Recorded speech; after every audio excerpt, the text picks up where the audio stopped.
ಮೌಸಲ್ಲಿ right click ಮಾಡಿ text wrapping ಅಂತಿದೆಯಲ್ಲ ಇಲ್ಲಿ square ಅಂತಿದೆಯಲ್ಲ ಇದನ್ನು ಕ್ಲಿಕ್ ಮಾಡಿ ಈ ಪಿಚ್ಚನ್ನು ಬೇರೆ ಕಡೆ ಡ್ರ್ಯಾಗ್ ಮಾಡ್ಬೋದು ಈ ರೀತಿ.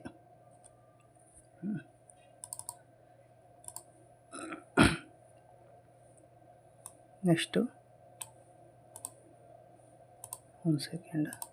ಈಗ Hampi is the town in the Vijayanagara district ಅಂತ ಐತಿಲ್ಲ, ಇದನ್ನು ಹೈಲೈಟ್ ಮಾಡಬೇಕು ಅಂತಂದರೆ ಏನು ಮಾಡಬೇಕು, ಹೋಮಿಗೆ ಬಂದು ಇಲ್ಲಿ EB ಅಂತಿದೆಯಲ್ಲ ಟೆಕ್ಸ್ಟ್ ಹೈಲೈಟ್ ಕಲರ್, ಇದನ್ನು ಕ್ಲಿಕ್ ಮಾಡಿ ನಮ್ಗೆ ಯಾವ ಕಲರ್ ಬೇಕು ಅದನ್ನು ತಗೊಂಡು ಈಗ ಇಲ್ಲಿಂದ ಎಲ್ಲಿವರೆಗೂ ವಿಜಯನಗರ ಡಿಸ್ಟಿಕ್ ಇಲ್ಲಿಂದ ಇಲ್ಲಿವರೆಗೂ ಹೈಲೈಟ್.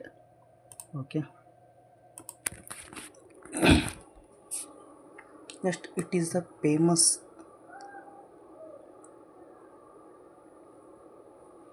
ಇಲ್ಲಿ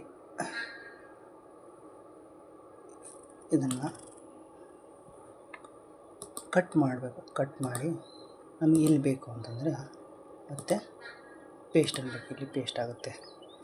ಬೇಡಪ್ಪ ಅದು ಮೊದಲಿನ ಥರನೇ ಇರಬೇಕಂತಂದರೆ ಇಲ್ಲಿದೆ ನೋಡಿ UNDO ಹಂಡೋ ಇದು ಕ್ಲಿಕ್ ಮಾಡಿದ್ರೆ ಮೊದಲು ಯಾವ ರೀತಿ ಇತ್ತು ಅದೇ ರೀತಿ ಆಗುತ್ತೆ.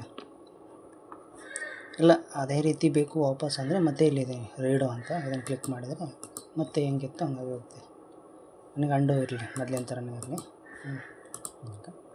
ನೆಕ್ಸ್ಟು ಈಗ Hampi is the town in Vijayanagara district ಅಂತ ಐತಿಲ್ಲ, ಇದೇ ಸೇಮು ಈ ಕೆಳಗಡೆದು ಕೂಡ ಅದೇ ಸೇಮ್ ಫಾಂಟ್ ಹಾಕಬೇಕು, ಅದೇ ಸೇಮ್ ಕಲರ್, ಅದು ಯಾವ ರೀತಿ ಇದೆ ಅದೆಲ್ಲ ಹಾಕ್ಬೇಕಂತಂದರೆ ನಾವೇನು ನೋಡ್ಬೇಕಂದ್ರೆ ಇದನ್ನ ಇಷ್ಟು ಸೆಲೆಕ್ಟ್ ಮಾಡಿ ಹೋಮಿಗೆ ಬಂದು ಫಾರ್ಮೆಟ್ ಪೇಂಟರ್ ಅಂತಿಲ್ಲ ಇದನ್ನು ಕ್ಲಿಕ್ ಮಾಡಿದರೆ ಈಗ ಇದ್ರ ಮೇಲೆ ಸೆಲೆಕ್ಟ್ ಮಾಡಿದರೆ ಸೇಮ್ ಅದು ಯಾವ ಕಲರ್ ಇದೆ, ಅದು ಯಾವ ಫಾಂಟ್ ಸ್ಟೈಲ್ ಇದೆ ಏನು ಟಿಕ್ಟು ಅದೇ ರೀತಿ ಕೆಳಗೆಂದು ಕೂಡ ಆಗುತ್ತೆ. ಈಗ ನೋಡಿ ವಿರೂಪಾಕ್ಷ ಟೆಂಪಲ್ ಇದನ್ನು ಸೆಲೆಕ್ಟ್ ಮಾಡಿ ಫಾರ್ಮೆಟ್ ಪೇಂಟರ್ ಹೊಡೆದು ಇಲ್ಲಿ ವಿಜಯನಗರ ಡಿಸ್ಟಿಕ್ ಅಂತ ಹೊಡೆದ್ರೆ ಅದರ ಮೇಲಿಂದ ಯಾವ ಫಾಂಟ್ ಸ್ಟೈಲ್ ಇದೆ, ಯಾವ ಕಲರ್ ಇದೆ ಅದೇ ಸೇಮ್ ಕೂಡ ಇದಾಗುತ್ತೆ. ಬೇಡ ಅಂದರೆ ಅಂಡೋ ಮಾಡ್ಬೋದು.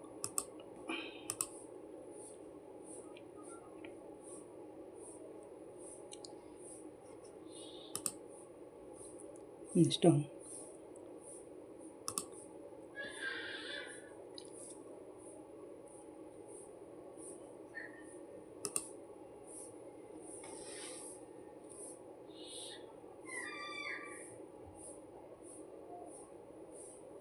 ಇಷ್ಟು ಸಾಕು. ಸೇವ್ ಮಾಡೋಣ, ಕ್ಲೋಸ್ ಮಾಡೋಣ.